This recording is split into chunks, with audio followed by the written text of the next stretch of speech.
There's something about life that took me 64 years to understand. And the truth is, I had heard versions of it before. I had read it in spiritual books. I had heard it from teachers. I had even repeated parts of it to other people. But hearing something is not the same as knowing it. Knowing does not happen when an idea enters your mind. Knowing happens when life has taken you through enough experiences that the idea becomes part of who you are. And what I finally understood is this: peace is not the reward you receive after you get your life together. Peace is the place from which your life was meant to be lived.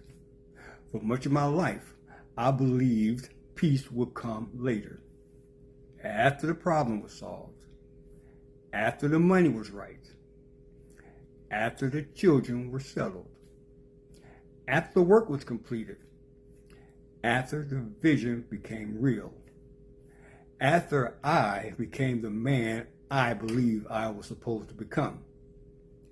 But there was always something else. Another responsibility, another challenge, another goal, another person who needed me, another version of myself I thought I had to reach. And if you are not careful, you could spend your entire life preparing to live. You could spend decades telling yourself, when this changes, I will relax. When I accomplish this, I will feel complete. When people finally understand me, I will be at peace. When I have enough, I will stop worrying. But life does not always cooperate with that arrangement. I spent more than 25 years in law enforcement. In that profession, you learn to stay alert. You learn to anticipate problems. You learn to pay attention to what might go wrong before it happens. That awareness can protect you. It can keep other people safe. It can help you make decisions in difficult moments. But there's also a danger. You can become so accustomed to watching for the next problem that you forget how to be present when nothing is wrong. The emergency may be over, but something inside you is still preparing for impact. And many people live that way without ever wearing the badge. They are always waiting for the phone call, waiting for the argument, waiting for the bill, waiting for disappointment, waiting for life to prove that they were right not to relax.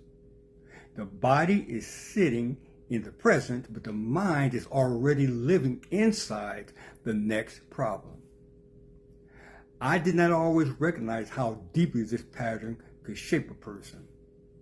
Because when you are responsible, productive, and dependable, the world often rewards you for carrying that tension. People call you strong. They call you disciplined. They call you reliable. And you may be all those things. But sometimes what looks like strength on the outside is a person who has forgotten how to put the weight down. I've been a police officer, a husband, a father, a grandfather, a minister, a mentor, a builder of a vision. I have experienced achievement. I have also experienced disappointment. I have watched people I love struggle. I have had to make difficult decisions. I have tried to hold a family together through complicated circumstances. I have had seasons when the future looked clear and seasons when I could not see what was coming next. And like many people, I believed my responsibility was to keep moving, keep building, keep solving, keep becoming. But eventually, life began teaching me something different. It began teaching me that constant movement is not always progress. Sometimes movement is avoidance. Sometimes the next goal is simply a respectful way of running from the present moment. Sometimes we are not pursuing success. We are pursuing relief. We believe the next accomplishment will finally give us permission to breathe. But if you do not know how to breathe where you are, you will carry that same restlessness into the next accomplishment. You will arrive at a place you once prayed to reach and immediately begin searching for the next place. That is when I began to understand the importance of returning to center. By center, I do not mean becoming passive. I do not mean ignoring your responsibilities. I do not mean pretending that difficulties do not exist. And I certainly do not mean sitting still while your life falls apart.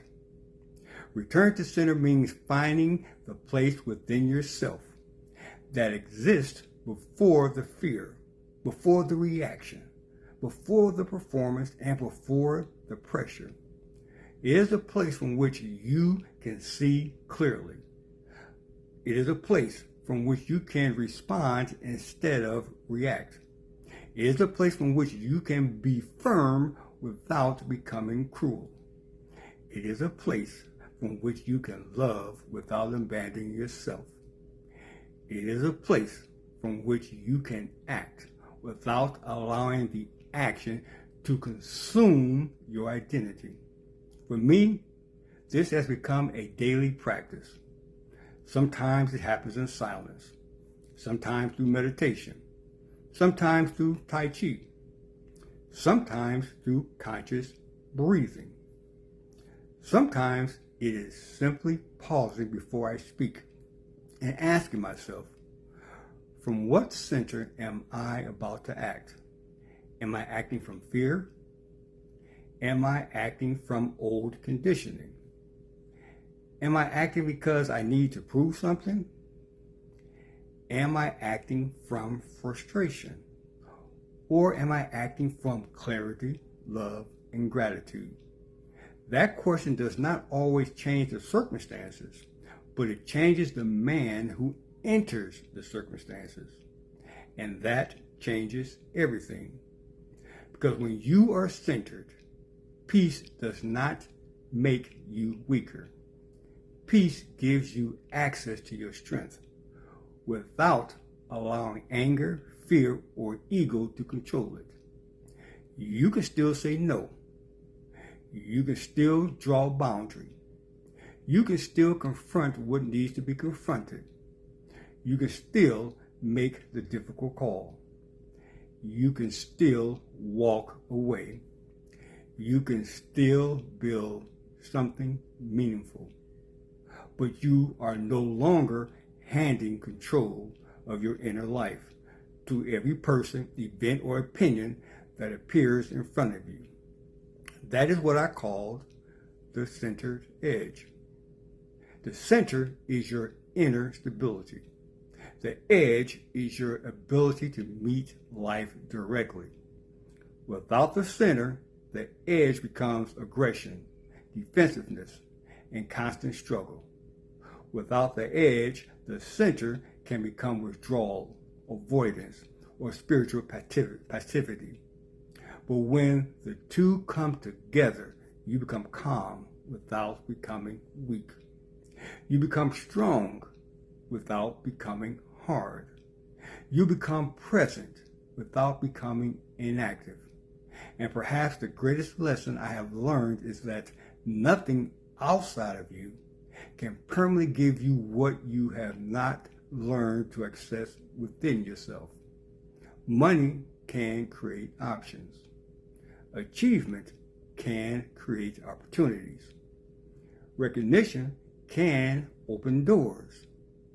Relationships can bring tremendous love and meaning, but none of those things can permanently establish your center for you, because everything the world gives you, the world can change.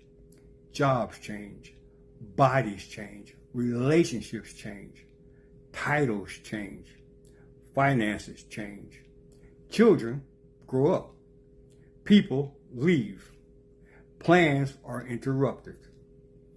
Life will continue moving. So your peace cannot depend upon life standing still. Your peace must become something you know how to return to while life is moving. At 64, I no longer believe my work is to force life into a shape that allows me to be peaceful. My work is to become so rooted in who I am that I can carry peace into whatever shape life takes. That does not mean I never experience fear. It does not mean I never become frustrated. It does not mean I have reached some permanent state where nothing affects me. It means I am learning how to return. That may be the real spiritual practice. Not never leaving your center, but recognizing when you have left and knowing the way back. You notice the tension. You notice the story running through your mind. You notice yourself becoming someone you do not want to be.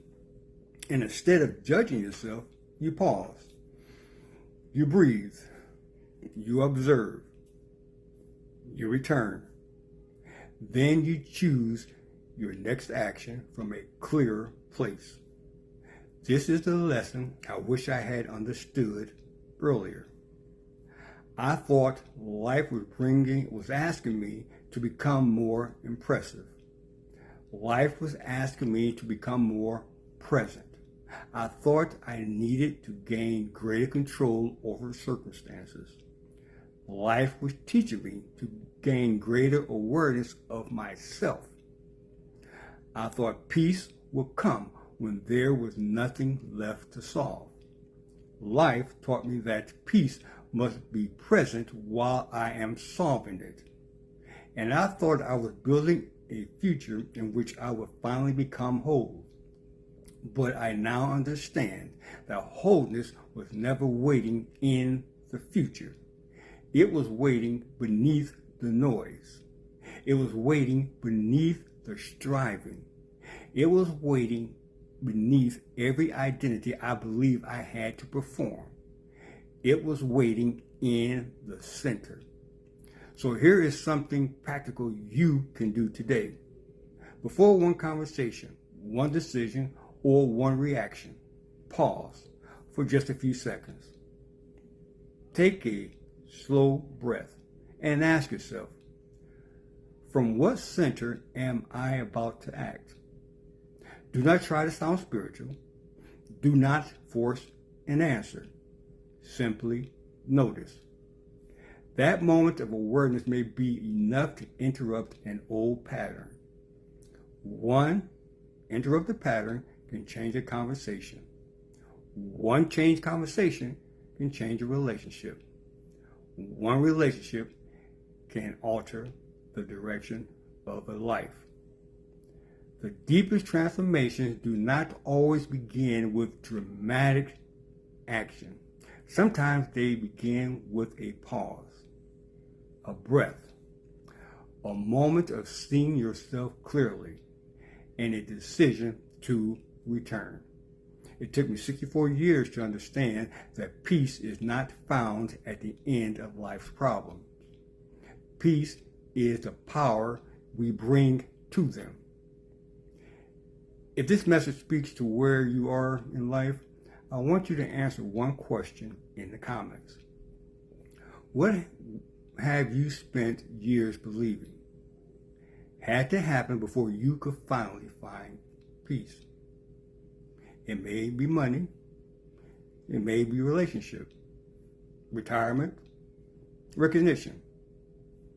healing, forgiveness, or simply the need to prove yourself. Name it. Because sometimes putting the truth into words is the first step towards releasing its control over you. And share this video with someone who has spent years carrying responsibility, but may have forgotten how to put the weight down. And subscribe to this channel if you are ready to explore what it means to live with greater presence, meaning, and centered strength. This is not about escaping life. It's about learning how to stand at the center of it. Until next time, remember, you do not have to wait for everything to be resolved before you return to peace. You can return now, and from that center, take the next step.